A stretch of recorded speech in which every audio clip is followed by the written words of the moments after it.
Hello everyone. आप सब कैसे हैं? मैं उम्मीद करता हूं कि बहुत अच्छे होंगे और अपनी पढ़ाई को बहुत अच्छे से कर रहे होंगे। मैं Akash Kumar Bhadana ICT virtual classroom में आपका बहुत बहुत स्वागत करता हूं मेरे प्यारे बच्चों। जैसा आपको पता है मेरे प्यारे बच्चों, बेसिकली हमारी आपका जो है 9th क्लास है। ज्योग्राफी को हम लोग इसमें देख रहे थे और कल का जो आपका लेक्चर है, इसके कल के लेक्चर में हम लोग आपका ये व्यापारिक पबने वगैरह की हम लोग बात कर रहे थे। इनको आपका देख रहे थे कि कॉर्लियस बल क्या होता है। तो ध्यान देखिए, तो हम बात करेंगे कॉर्लियस बल पर। तो ध्यान दीजिए, पृथ्वी के घूर्णन के कारण उत्पन्न आभासी बल को ही कॉर्लियस बल कहा जाता है। आभासी है यानी कि दिखता नहीं है। यही क्या है आपका कॉर्लियस बल। इस बल के कारण पवन उत्तरी गोलार्ध में अपने कहाँ घूमती हैं? दाहिने यानी कि राइट साइड, और दक्षिणी गोलार्ध में अपने बाएं और विक्षेपित हो जाती हैं, यानी कि मुड़ जाती हैं। और इसी को कहा जाता है आपका फेरल का नियम। इसी को क्या बोलते हैं? फेरल का नियम। यानी कि ये फेरल महोदय ने पता लगाया था कि भैया पृथ्वी का भी एक अपना बल है जिसको हम क्या कहते हैं? कोरियोलिस फोर्स कहते हैं। और इसमें क्या होता है कि जब हवा चलती है आपका 0 डिग्री से, तो जैसे ही ये हवा 0 पर होती है, जैसे उत्तरी गोलार्ध में जैसे ये आपका प्रवेश करती हैं, तो उत्तरी गोलार्ध में ये दाहिने और आपका दक्षिणी गोलार्ध में ये बाइने आपका चली जाती हैं, मुड़ जाती हैं, ये आपका विक्षेपित हो जाती हैं। ये थोड़ा सा आपको ध्यान रखना है। क्लियर है? ये इतना थोड़ा सा आप ध्यान रखिए और इसको पढ़िए। कल भी मैंने आपसे कहा था कि आप इनको देख लेंगे, अच्छे से बात कर लेंगे, पढ़ लेंगे, तो चीजें एक को एक बड़े अच्छे से क्लियर हो जाएगी। भारत की जलवायु दाब एवं पवन तंत्र का अद्वितीय है। कैसा है? जो आपका, ध्यान दीजिए, भारत की जो आपका जलवायु है वो कैसी है बच्चों? यूनिक है। कैसे यूनिक है, ये थोड़ा सा ध्यान रखिए इसमें।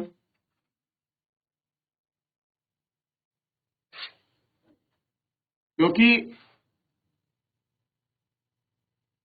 भारत की वायु का दाब यानी कि एयर प्रेशर और वायु पवन तंत्र यानी कि एयर प्रेशर और विंड सिस्टम कैसा है? यूनिक है। शीत ऋतु में हिमालय के उत्तर में उच्चावच होता है। इस क्षेत्र में ठंडी और शुष्क हवा दक्षिण में निम्न दाब तथा महासागरीय के ऊपर बहती हैं। क्या कह रहा है? हिमालय क्षेत्र में कैसा होगा? High pressure. कल भी मैंने आपको बताया हाई प्रेशर क्यों है? क्योंकि टेम्परेचर अगर किसी स्थान का कम होगा तो वहां प्रेशर हाई होगा ही होगा। तो यहाँ क्या है? हाई प्रेशर है, इसलिए क्योंकि वहां टेम्परेचर कम है। और कह रहे इस क्षेत्र में ठंडी शुष्क हवाएं कैसी होती हैं? ठंडी हैं। शुष्क मतलब ड्राई हैं। और कहाँ चलती हैं? लो एयर प्रेशर निम्न दाब वाले महासागरीय क्षेत्र पर बहती, यानी कि लैंड से कहां चल रही है? सी ब्रिज की ओर चल रही है, यानी कि स्थल से समुद्र की ओर हवाएं चल रही हैं। कल भी मैंने एक कॉन्सेप्ट आपको क्लियर किया था कि हवाओं का सीधा नियम है high pressure to low pressure. उनकी मूविंग है, उनकी शिफ्टिंग कह लीजिए, उनका ट्रांसलेशन कह लीजिए। किधर है? High pressure to low pressure. Himalaya पर क्या बन रहा है? उत्तरी क्षेत्र में क्या बन रहा है? High pressure. कब? शीत क्षेत्र में। शीत ऋतु की कंडीशन बात कर रहे हैं, जो फिलहाल आजकल का महीना चल रहा है। यहाँ क्या हो रहा है? हाई प्रेशर बन रहा है। और हवा फिर लो प्रेशर कहां पर है आपका? तो बेसिकली लो प्रेशर है आपका समुद्रों के ऊपर। तो ये हवा इस स्थल से समुद्र की ओर बह रही है। और क्या रहे ग्रीष्म काल में क्या होता है बच्चों? जो हमारे गर्मियों के जो मौसम है, उन मौसम की स्टडी करोगे तो ग्रीष्म काल में क्या होता है? ग्रीष्म ऋतु में आंतरिक एशिया यानी कि और उत्तर पूर्वी भारत, नॉर्थ ईस्ट भारत के ऊपर क्या होता है? निम्न दाब का क्षेत्र उत्पन्न होता है। कैसा होता है? निम्न दाब का क्षेत्र उत्पन्न होगा। क्योंकि यहाँ क्या होगा? मान लीजिए ये भारत वाला क्षेत्र है, बेसिकली इस क्षेत्र में यहाँ क्या बनेगा? आपका लो प्रेशर, यानी कि टेम्परेचर कैसा होगा? हाई होगा। और अगर टेम्परेचर हाई है तो प्रेशर कैसा हो गया? ऑटोमेटिक आपका लो हो जाएगा। याद रहेगा? देखिए, अगर आपका टेम्परेचर हाई है तो लो प्रेशर होगा। और ये कहां बन रहा है? ग्रीष्म काल की है ये स्थिति भारत में। क्लियर है? तो ऊपर के क्षेत्र में निम्न दाब उत्पन्न हो जाता है और इससे ऊपर क्या हो जाएगा? निम्न दाब। क्योंकि टेम्परेचर ज्यादा है तो प्रेशर कम है और भारत के ऊपर निम्न दाब हो जाता है। इसके कारण गर्मियों के दिनों में वायु की दिशा पूरी तरह से परिवर्तित हो जाती है। वायु दक्षिण में स्थित हिंद महासागर के उच्च आवाज वाले क्षेत्र से दक्षिण पूर्व की ओर बहने लगती है। कैसे बहने लगती है? ईस्ट, वेस्ट, नॉर्थ और साउथ। कहां बहेगी? दक्षिण पूर्व की बात कर रहा है, तो इस ऐसे बहने लगती है। और यहाँ क्या है? नॉर्थ ईस्ट है। क्लियर है? तो क्या होने लगती है आपकी हवा? दक्षिण में गर्मियों में कैसे बह रही है आपका? देखिए, इसके कारण गर्मी के बाद दिनों में पृथ्वी की जो आपकी दिशा है पूरी तरह से चेंज हो जाती है हवाओं की। दक्षिण वायु में स्थित हिंद महासागर के उच्च हाई प्रेशर वाले क्षेत्र में दक्षिण पूर्व दिशा में बहते हुए विषुवतीय व्रत को पार कर दक्षिण मुड़ जाती है और भारतीय उपमहाद्वीप पर स्थित निम्न वायुदाब की ओर बहने लगती है, लो प्रेशर की तरफ बहने लगती है। तो लो प्रेशर फिलहाल कहां बना हुआ है? उत्तरी भारत में, क्योंकि टेम्परेचर ज्यादा है तो प्रेशर कैसा हो रहा है? कम हो रहा है। और समुद्र कैसे है? अभी समुद्र आपका ठंडे हैं तुलनात्मक रूप से लैंड से, क्योंकि एक जल की खास प्रॉपर्टी होती है, वो बहुत धीरे से गर्म होता है, बहुत धीरे से ठंडा। लैंड बहुत जल्दी गर्म हो जाती है और बहुत जल्दी ठंडी हो जाती है। तो यही रीजन है कि जो आपका समुद्र वाला पार्ट है, यही है आपका हिंद महासागर। क्लियर है? तो यहां से हवा कहां चल रही है? इस दिशा की ओर, बेसिकली अरब सागर से। क्लियर है? तो यही कारण है कि आप देखेंगे यहां पर एयर प्रेशर जो है आपका आपको अलग दिखाई देगा बनता हुआ। ठीक, और इन्हें दक्षिणी पश्चिमी मानसून कहा जाता है। क्या कहते हैं? दक्षिणी पश्चिमी जो मानसून है वो कहा जाता है। क्लियर है? और ये पवने कोस्ट महासागर के ऊपर बहती हैं, कोस्टल एरिया के ऊपर बहती हैं। ठीक, यानी कि जब ये समुद्र से होती हुई गुजरती हैं, किसी तट के ऊपर से होती हुई गुजरती हैं, तो जो वेपराइज होकर जल हवा में होता है, ये उसको अपने साथ मॉइस्चराइज कर लेती हैं। ये नमी को क्या करती हैं? अपने साथ लेकर ऊपर बहती हैं और नमी ग्रहण करती है तथा भारत की मुख्य भूमि वर्षा करती हैं। और यही अपने साथ जब हवाएं चलती हैं तो किसी समुद्र के ऊपर से होने की वजह से नमी को ग्रहण करती हैं और जिस क्षेत्र में जाती हैं वहां क्या करती हैं? वर्षा करती हैं। अब यही तो कंडीशन है। देखिए, ध्यान देंगे थोड़ा सा तो स्पष्ट हो जाएगा।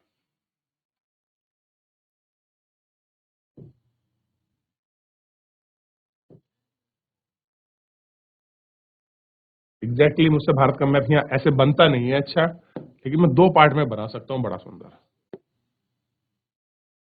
ये समझिए, दक्षिण पूर्व की हवाएं हैं तो वो कैसे चल रही हैं? ऐसे, ऐसे, ऐसे। ये कहां से है? क्योंकि यहाँ क्या है? हाई प्रेशर है और यहाँ क्या है? लो प्रेशर है। और आप जानते हैं हवा की दिशा की गति हाई टू लो होती है, तो हवा कहां जा रही है? ऊपर की दिशा की तरफ बढ़ रही है। क्लियर है? कहां बढ़ रही है आपकी हवाएं? हाई प्रेशर से लो प्रेशर की तरफ आपका बढ़ती हुई जा रही है। क्लियर है?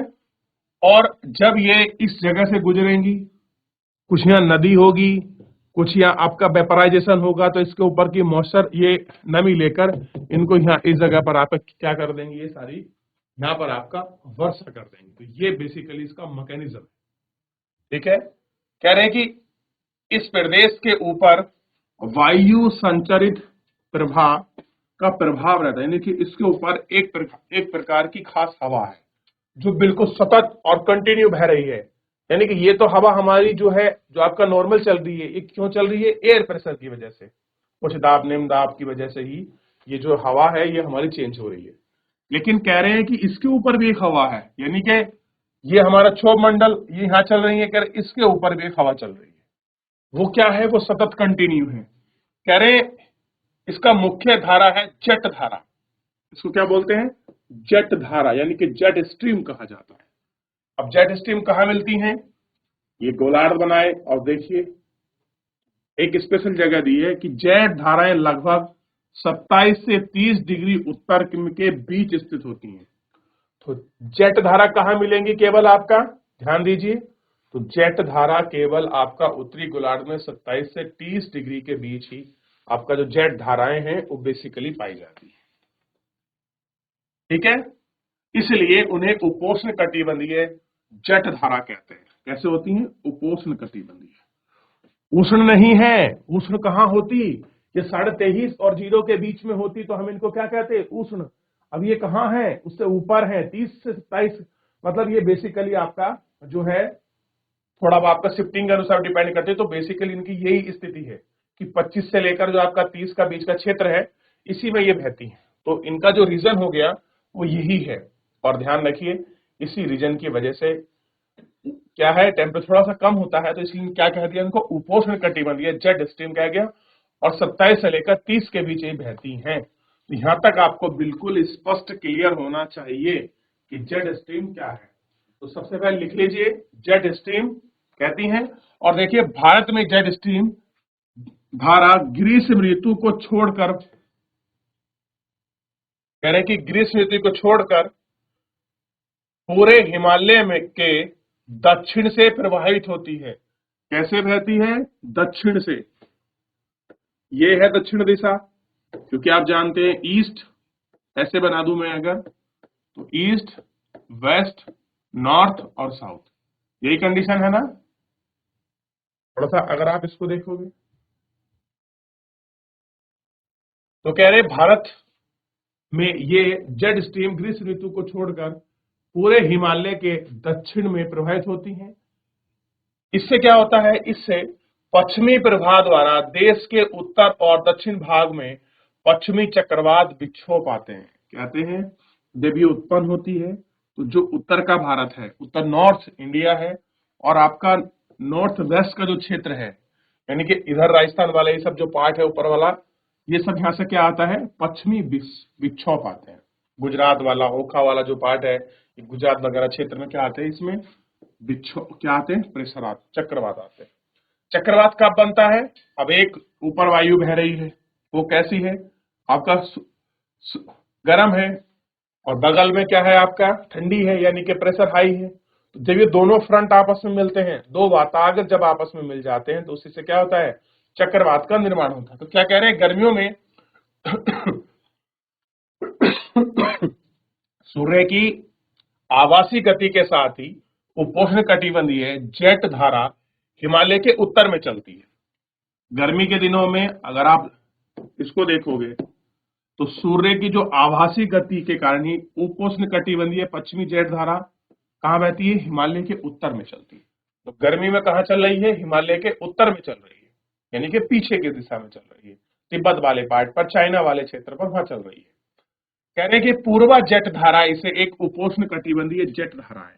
तो बेसिकली ध्यान रखिए कैसी है उपोष्ण कटिबंधीय धारा, जो गर्मी के महीने में प्रायद्वीपीय भारत के ऊपर लगभग 14 डिग्री अक्षांश पर प्रवाहित होती है। तो कहां बहती है, 14 डिग्री के आसपास क्या करती है, ये आपका हमारे यहाँ बहती है।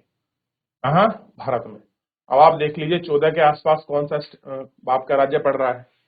तो आप लोग 14 में देखेंगे तो मेरे हिसाब से तो उड़ीसा और आंध्र प्रदेश वाला मेनली कोस्टल एरिया होना चाहिए, और इधर थोड़ा सा जो आ जाएगा ये कर्नाटक वर्नाटक वाला जो पार्ट है, इसको थोड़ा सा आप देख लीजिए, ये आप 14 के आसपास होना चाहिए। एग्जैक्ट मुझे ध्यान नहीं है, लेकिन 14 के आसपास होना चाहिए। अच्छा, इसके बाद हम पढ़ेंगे वेस्टर्नली आपका डिस्टर्बेंस होता क्या है, हम किसको कहते हैं, पश्चिमी विक्षोभ। तो आप इतना कुछ मत लिखिए, फिलहाल आप इतना कर लीजिए मेरे कहने से कि जेट धारा क्या है, मैं पूरा क्लीन कर देता हूं और इसको लिखिए। जेट धारा 27 से 30 डिग्री उत्तरी अक्षांशों के बीच स्थित होती हैं, इसलिए इन्हें उपोष्ण उष्णकटिबंधीय पश्चिमी जेट धारा कहते हैं। पश्चिम दिशा से चलती हैं, इसलिए इसको पश्चिम कहा गया। ठीक, और क्या करते हैं, जेट धाराएं ग्रीष्म ऋतु में को छोड़कर पूरे हिमालय दक्षिण में प्रवाहित होती हैं। आप ये छोड़ दीजिए इतना, हिमालय, यहां तक आप इसको नोट करिए और लिखिए, बस। फिर आगे बढ़ेंगे और जेट के विषय में और भी पढ़ेंगे। चलिए, हो गया। चलिए थोड़ा सा और पढ़ते हैं जेट के बारे में। कह रहे कि जेट क्या है, ये एक सक्रिय पट्टी, यानी कि नैरो, सक्रिय का मतलब होता है नैरो, नैरो पट्टी में इस तरह से में क्षोभ मंडल में अत्यधिक ऊंचाई पर, यानी कि 12,000 मीटर से अधिक वाली पश्चिमी हवाएं हैं। कैसी हैं? वेस्टर्न हवाएं, जो पश्चिम की दिशा चलेगी वही तो पश्चिमी होगी भैया। इनकी गति कह रहे हैं गर्मियों में 110 किलोमीटर प्रति घंटा है, एवं सर्दियों में कितनी है? 184 किलोमीटर प्रति घंटा। अब मुझे बताइए, जेट स्ट्रीम गर्मियों में ज्यादा एक्टिव होती है सर्दियों में? भाई जिसकी गति अच्छी होगी वही तो एक्टिव होगा। तो गति किसकी अच्छी हो रही है इस समय? तो आपका शीत ऋतु में अच्छी हो रही है, और शीत में किसकी हो रही है? जेट स्ट्रीम की। 184 जा रही है, 180 के आसपास है, यहाँ 110 है, तो ज्यादा एक्टिव कब हुई बच्चों? शीत में, क्योंकि इससे जो पश्चिमी विक्षोभ आता है, वेस्टर्नली जो आपका डिस्टर्बेंस आता है, वो उसको क्या करता है? इफेक्ट करता है। इसकी वजह से हमारी मेंटेन होती है स्पीड इसकी। कह रहे बहुत सी अलग अलग जेट धाराओं को पहचाना गया है, इनमें सबसे स्थिर अक्षांशीय ये क्या है? उपोष्ण कटिबंधीय जेट धारा है। भारत में 14 के आसपास जनरली कहाँ मिलेगी? आपका 27 से 30 के बीच ही हमें उत्तरी गोलार्ध में देखने के लिए मिल जाती है जेट धारा। अब आगे बढ़े, फिर मैं आपको पूरा मैकेनिज्म इसमें समझा दूंगा। मैप है, बड़ी अच्छी बात है, क्लियर हो जाएगा। देखिए, वेस्टर्न डिस्टर्बेंस, पश्चिमी चक्रवातीय विक्षोभ। कह रहे हैं कि सर्दी के महीने में उत्पन्न होने वाला पश्चिमी चक्रवात भूमध्य सागर क्षेत्र से आने वाली पश्चिमी हवाओं के कारण होता है। कह रहे भारत में जितना ये पश्चिमी चक्रवात आता है ना, सर्दी में यानी कि शीत ऋतु में आता है। आप देखते हैं अचानक बर्फबारी होने लगती है, अचानक बारिश होने लगती है बहुत लंबे समय तक। ये क्यों है? क्या है ऐसा रीजन? तो इसका रीजन है कि भूमध्य सागर क्षेत्र में क्या होता है, एक आपका चक्रवात जन्म लेता है। और चक्रवात कैसे बनते हैं? जब दो डिफरेंट फ्रंट की वायु आपस में मिलती हैं और मिलकर वो घूमने लगती हैं। क्लियर है? केंद्र में आपका लो प्रेशर और भाई हाई प्रेशर होता है। क्लियर है? अब देखिए, ये प्राय भारत के उत्तर एवं उत्तर पूर्वी क्षेत्र को प्रभावित करती है, यानी कि इनका क्षेत्र बिल्कुल बना बनाया सेट है कि इस क्षेत्र को प्रभावित करती है। और कह रहे हैं कि उष्ण कटिबंधीय चक्रवात मानसून महीनों में अक्टूबर एवं नवंबर के महीने में आते हैं। अगर गर्मी वाले हैं तो वो कब आएंगे? अक्टूबर और नवंबर में, तबाही मचा देंगे। और अगर पूर्वा जेट का ही भाग है, और ये किससे आते हैं? ये तो आएंगे पूर्वा जेट से, एवं देश के तटीय क्षेत्र को प्रभावित करते हैं। तो कोस्टल एरिया में जितना भी आपका चक्रवात आ रहा है, वो क्यों आ रहा है? वो सारा का सारा आपका पूर्वा जेट की वजह से आ रहा है, पश्चिम में नहीं आता। वो तो केवल वेस्टर्न डिस्टर्बेंस की वजह से आता है। कंफ्यूज मत होइए बिल्कुल भी। अगर आप ये समझते हैं कि गर्मियों के महीने में अगर चक्रवात आ रहे हैं, कोस्टल एरिया बर्बाद हो रहे हैं, समुद्र बहुत बड़ा है, ये आप सुनते होंगे कि ये चक्रवात आ रहा है, तो ये पूर्वा जेट, जेट आप देखते हैं एक कंटिन्यूस सतत हवा है, ये पूर्वा जेट की वजह से होता है। और क्या आपने आंध्र प्रदेश एवं उड़ीसा के तटों पर विनाश के बारे में सुना है? अभी बताइए बच्चों, अभी एक तूफान आया था और उसने मालदीव को बड़ा प्रभावित किया है। नहीं नहीं, भारत को और आपका बांग्लादेश को, बंगाली खाड़ी में आया था। ये देखिए, यहां पर आया था वो तूफान, और मालदीव ने उसका नामकरण किया है। नाम बताइए उसका। अब देखिए, थोड़ा इसको समझने का प्रयास करते हैं। अब आप कहना सर ये मैप आपने उल्टा कैसे बना रखा? तो बेटा ऐसे ही बनता है। अब होता क्या है, अब हो क्या रहा है? यहाँ है भूमध्य सागर, अब यहाँ चक्रवात जन्म ले रहे हैं। ठीक है, क्या हो रहा है? चक्रवात आपका जन्म ले रहे हैं। और आप अगर भारत को, अभी हमने क्या पढ़ा है ध्यान दीजिए, सर्दियों के महीने में उत्पन्न होने वाला चक्रवात, ये आपका पश्चिमी चक्रवात पश्चिमी प्रभाव के कारण होता है, भारत के उत्तर पूर्वी क्षेत्र को आपका क्या करता है? प्रभावित करता है।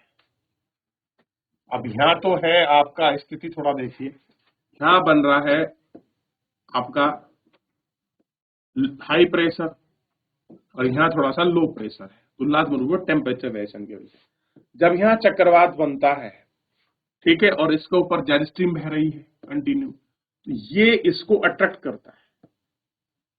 क्या करता है? अट्रैक्ट करता है।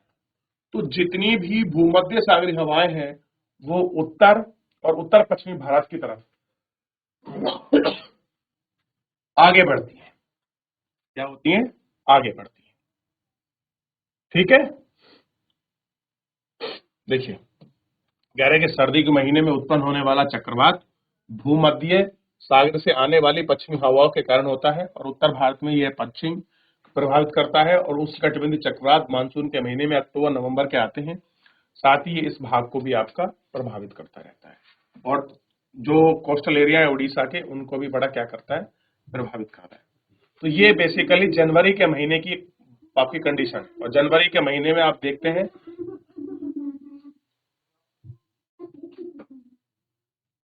ठीक है। अब देखिए होता क्या है, ये है आपकी बंगाली खाड़ी। अभी मैं एक कॉन्सेप्ट आपको समझा देता हूं। अब यहां बना आपका लो प्रेशर और यहां है हाई प्रेशर। कारण है यहां टेम्परेचर कैसा है? ज्यादा है, और यहाँ टेम्परेचर कैसा है? कम है। देखिए है, अब वेरिएशन हो सकता है कि शायद एक जगह 20 हो और एक जगह 30 हो। अब ये नहीं हो सकता कि यहाँ अब आपका -40 हो गया और यहाँ आपका +40 बढ़ रहा है, तो इतना वेरिएशन नहीं मिलता, लेकिन अंतर होता है। ये भी हो सकता है, लेकिन इतना भी हो सकता है। मैं ये कहने की कोशिश कर रहा हूँ ताकि आप समझें कि हवाओं की गति कैसे निर्धारित होती है। अब जब आपका इस वाले क्षेत्र में पूरा आपका हाई प्रेशर है और यहाँ आपका लो प्रेशर है, ठीक है, और ये पूरा क्षेत्र है, तो हवाएं कहाँ चलती हैं?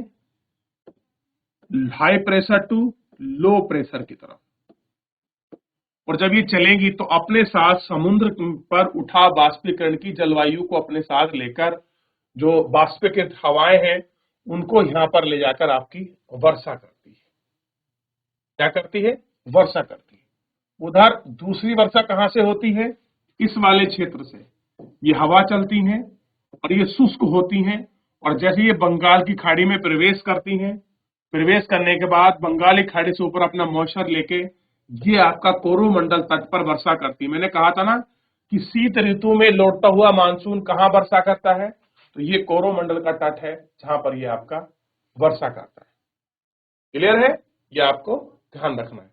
तो कहां करता है? कोरोमंडल के तट पर आपका वर्षा करता है। ये इसका बेसिकली मैकेनिज्म है। कह रहा है जो इस तरह से दिखाई गई है वो आपके धरातलीय पवनें हैं, और जो इस तरह से दिखाई गई वो आपकी पूर्वा जेट है। वो क्या चल रही है? इस तरह से पूर्व से चल रही है। और ये कैसी है? पश्चिमी जेट है, उष्ण उपोष्ण है। अब देखिए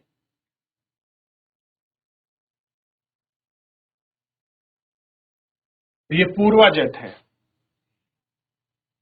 ये तो आपका 0 डिग्री है, ये कर्क रेखा मकर रेखा है, तो 30 और 27 के बीच है, तो यही इसी के आसपास चलेगी सारी।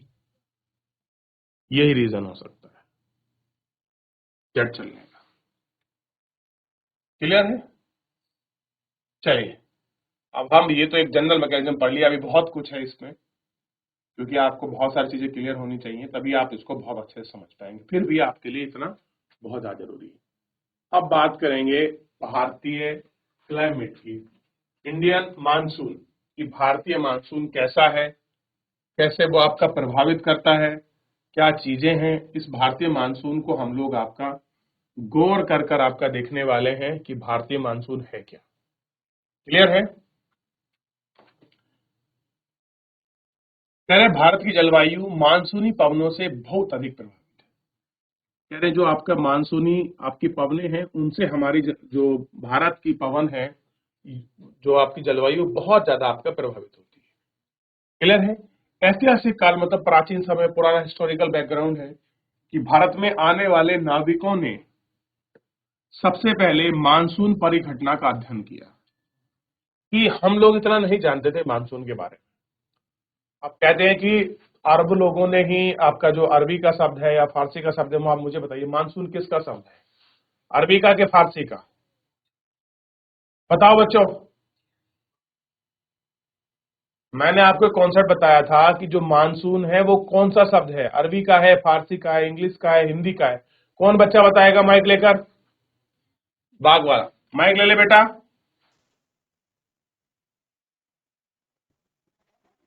Hello, good morning sir. Very good morning, क्या नाम है आपका? सर राखी। राखी बेटा, आप बताइए मानसून किस भाषा का शब्द है? अरबी शब्द। अरबी शब्द, अरे शाबाश। चलिए, एक दो क्वेश्चन और दिए थे मैंने, कोई और बच्चा बताएगा? भारत में सर्वाधिक वर्षा किस मानसून के द्वारा होती है? किस, दक्षिणी पश्चिमी मानसून या उत्तर पूर्वी मानसून? तो याद रखना है, मैंने आपको अभी बताया कि भारत में सर्वाधिक वर्षा जो होती है वो आपका दक्षिणी पश्चिमी मानसून से होती है, इसी मानसून से होती है। देखिए, सबसे पहले आप दिशाओं का निर्धारण कर लीजिए बड़े आसानी से, और एक चार्ट बना लीजिए। देखिए, मैं जैसे याद रखने की वो करता हूं कोशिश, ईस्ट, वेस्ट, नॉर्थ और साउथ। अब जो हवा पश्चिम और दक्षिण के बीच में से चलेगी उसी को हम क्या कह देंगे? इधर ध्यान दीजिए, साउथ वेस्ट। क्लियर है? और जो हवा आपका उत्तर और पश्चिम से चलेगी हम उसको क्या कह देंगे? उत्तर, उत्तर पश्चिमी हवा। क्लियर है? ऐसा ही है ना? और अगर कोई हवा आपकी उत्तर पूर्व से चलती है तो हम उसको क्या कहेंगे? उत्तर पूर्व। तो इस तरह से दिशाओं का निर्धारण होता है, वैसे ही आपकी हवा भी चलती है।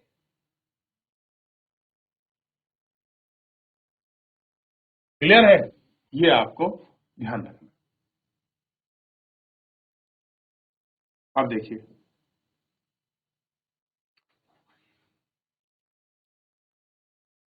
चलिए, माइक लेके पढ़ेगा बेटा कोई चैप्टर को? कोई बच्चा माइक लेके चैप्टर को पढ़ेगा?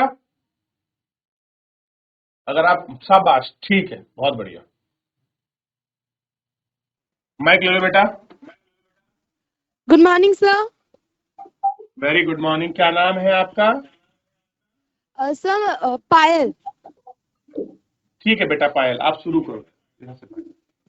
भारत की जलवायु मानसूनी पवनों से बहुत अधिक प्रभावित है। ऐतिहासिक काल में भारत आने वाले नाविकों ने सबसे पहले मानसून परिघटना पर ध्यान दिया था। पवन तंत्र की दिशा उलट जाने, उत्क्रमण के कारण उन्हें लाभ हुआ, चूंकि उनके जहाज पवन के प्रवाह की दिशा पर निर्भर थे। अरबवासी जो व्यापारियों की तरह भारत आए थे, उन लोगों ने पवन तंत्र के इस मौसमी उत्क्रमण को मानसून का नाम दिया।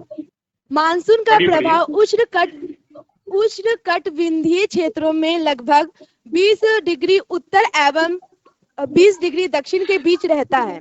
मानसून की प्रक्रिया को समझने के लिए निम्नलिखित तथ्य महत्वपूर्ण है। पहला, स्थल तथा जल के गर्म एवं ठंडे होने की विभेदी प्रक्रिया के कारण भारत के स्थल भाग पर निम्न दाब का क्षेत्र उत्पन्न होता है, जबकि इसके आसपास के समुद्रों के ऊपर उच्च दाब का क्षेत्र बनता है। दूसरा, ग्रीष्म ऋतु के दिनों में अंतः उष्णकटिबंधीय अभिसरण क्षेत्र की स्थिति गंगा के मैदान की ओर खिसक जाती है। ये विषुवतीय गर्त है, जो प्राय विषुवत वृत्त से 5 डिग्री उत्तर में स्थित होता है। इसे मानसून ऋतु में मानसून गर्त के नाम से भी जाना जाता है। तीसरा, हिंद महासागर में मेडागास्कर के पूर्व लगभग 20 डिग्री दक्षिण अक्षांश के ऊपर उच्च दाब वाला क्षेत्र होता है। इस उच्च दाब वाले क्षेत्र की स्थिति एवं तीव्रता भारतीय मानसून को प्रभावित करती है। चौथा, ग्रीष्म ऋतु में तिब्बत का पठार बहुत अधिक गर्म हो जाता है, जिसके परिणाम स्वरूप पठार के ऊपर समुद्र तल से लगभग 9 किलोमीटर की ऊंचाई पर तीव्र ऊर्ध्वाधर वायु धाराओं एवं उच्च दाब का निर्माण होता है। ग्रीष्म ऋतु में हिमालय के उत्तर पश्चिमी जेट धाराओं का तथा भारतीय प्रायद्वीप के ऊपर उष्णकटिबंधीय पूर्वी जेट धाराओं का प्रभाव होता है। अंततः उष्णकटिबंधीय अभिसरण क्षेत्र, ये विषुवतीय अक्षांशों में विस्तृत गर्त एवं निम्न दाब का क्षेत्र होता है। यहीं पर उत्तर पूर्वी एवं दक्षिण पूर्वी व्यापारिक पवनें आपस में मिलती हैं। यह अभिसरण क्षेत्र विषुवत वृत्त के लगभग समांतर होता है, लेकिन सूर्य की आभासी गति के साथ साथ ये उत्तर या दक्षिण की ओर खिसकता है। ठीक है, बैठ जाइए, शाबाश, बैठ जाइए बेटा, शाबाश। चलिए आइए, देखिए उष्ण कटिबंधीय अभिसरण क्षेत्र, इसको थोड़ा समझ लो। ये जितना आसान लग रहा है भी, और आपको समझ आना चाहिए। कितने बच्चे जानते हैं इसके विषय में कि अंतः उष्ण कटिबंधीय अभिसरण जोड़, इंटरट्रॉपिकल कन्वर्जन जोन कहते हैं। कितने बच्चों को पता है इसके बारे में? पूरी परिभाषा लिखी हुई है, फिर भी मैं पूछ रहा हूं कितने बच्चों को पता है इसके बारे में?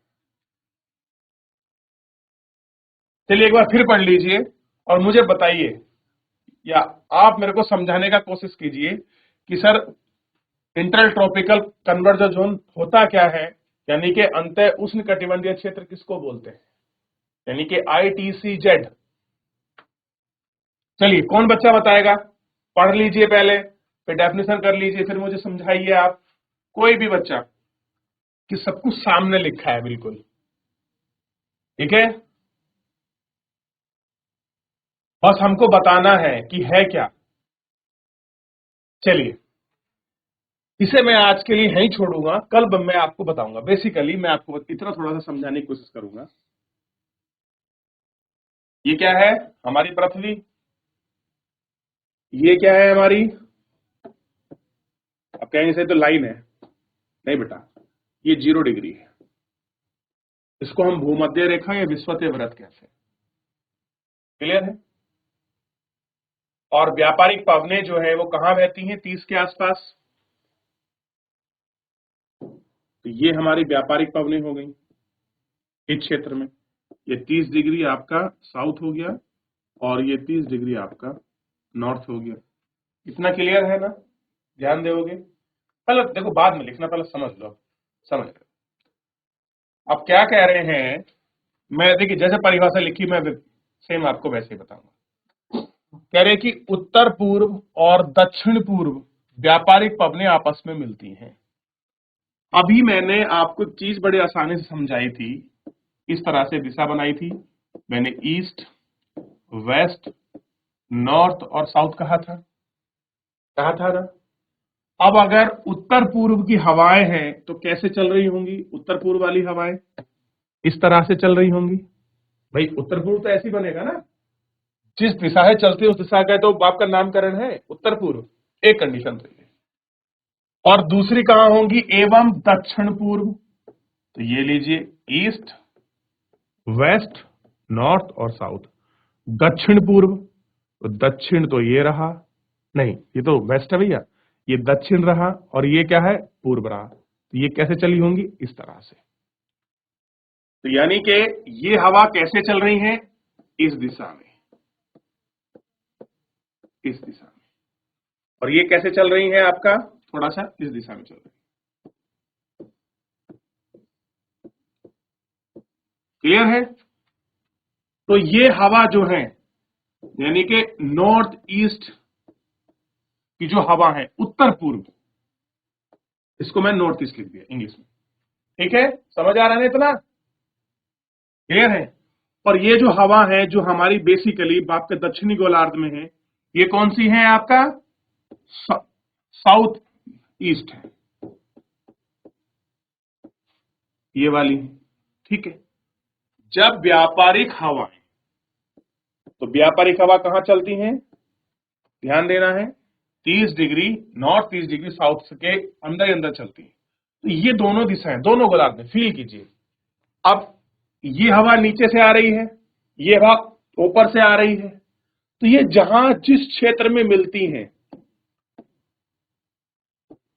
मान लीजिए इस क्षेत्र पर ये मिली, भाई आप सोचिए ना, एक हवा ये जा रही इधर से, एक इधर से आ रही, तो दोनों कहीं आपस में मिलेंगी भी तो सही। मिलती हैं कि नहीं मिलेंगी? तभी तो क्या हो रहा है? अभिसरण। मिल रही है तो क्या हो रहा है? अभिसरण हो रहा है। अंतः मतलब अंदर है, उष्ण मतलब गर्म है, कटिबंध मतलब जोन है, अभिसरण क्षेत्र है। यानी कि इंटर ट्रॉपिकल कन्वर्जन जोन, जिसको आप आईसीटी भी लिखा मिलेगा, आईटीसी, यानी कि इंटर ट्रॉपिकल कन्वर्जन जोन। ये क्या होता है? जब दक्षिणी गोलार्ध में या उत्तरी गोलार्ध की व्यापारिक पवनें, उत्तरी गोलार्ध की व्यापारिक पवनें और दक्षिणी गोलार्ध की व्यापारिक पवनें जिस स्थान पर मिलती हैं उनको हम बोलते हैं अंतः उष्णकटिबंधीय अभिसरण क्षेत्र। तो अब ये कैसे आ रही हैं? उत्तरी गोलार्ध में कैसे बह रही है? नॉर्थ ईस्ट से बह रही हैं। ये मैंने बनाकर दिखाया, इस दिशा में बह रही हैं। और यहां से कहां बह रही है? आपका साउथ ईस्ट में बह रही हैं। तो ये क्षेत्र क्या है? अंतः उष्णकटिबंधीय क्षेत्र है ये वाला। ठीक है। और ये क्षेत्र अक्सर जो बनता है, ध्यान दीजिए, 0 के पास बनना चाहिए, लेकिन 0 से 5 नॉर्थ और 0 से 5 साउथ दोनों दिशा में ये आपका बनता, दोनों गोलार्धों में। तो यानी कि अंतः उष्णकटिबंधीय क्षेत्र क्या है? जहां पर व्यापारिक पवनें दक्षिणी और उत्तरी गोलार्ध से आकर जिस स्थान पर मिल जाती हैं उसी को कह देंगे हम आपका अंतः उष्णकटिबंधीय अभिसरण क्षेत्र। और इसमें साथ क्या लिखा है? सूर्य के अभ्यासी गति के साथ उत्तर पूर्व में खिसकती रहती हैं। जरूरी नहीं कि 0-5 पर ही मिले, कुछ ऊपर भी हो सकता है। सूर्य की शिफ्टिंग अगर यहां हो गई है आपका नॉर्थ गोलार्ध में, तो ये जो आपका 0-5 बजे थोड़ा सा ऊपर हो जाएंगी, क्योंकि सूर्य कहाँ है? तो यहाँ, तो ये फिर कहां से आएंगी? नीचे के ऊपर चल जाएंगी। और शीत ऋतु में क्या हो जाती? नीचे खिसक जाती है।